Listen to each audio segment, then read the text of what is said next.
Welcome to Mystical Minds. I am your host, Jamie Gerard. Today I will be reading poetry and prose from Danny Martin Gerard, author of the Poetic Cues trilogy. His work can be found at DannyGSThoughtForToday.com or Mystical Minds YouTube channel and podcast, co-owned with myself, Jamie Gerard. Persistence, wisdom, and faith. Persistence, wisdom, and faith is what springs forth all triumph.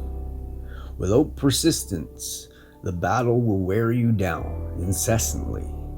Without wisdom, you'll stumble wherever you go. Without faith, you'll deny the possibilities. For whatever triumph, one had to believe in the possibilities. Persevere, never relinquish, and dream. Thank you so much, Danny G.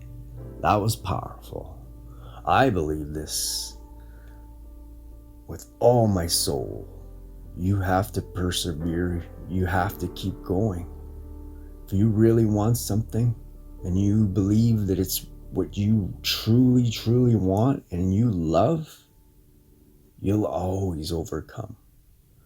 Just follow the doors that open, I believe. Sometimes you think it shouldn't be the way it is in situations, but then 6 months or a year down the road, you realize that that needed to happen, and you needed to persevere through that, whatever it was. Never stop what you truly love. Always stay with it, I believe. I believe if you keep following the doors that open, you will get whatever it is that you love and you're going for. I believe it will come to be. Just gotta follow the doors. Don't force anything either. Thank you so much for listening and have a beautiful day.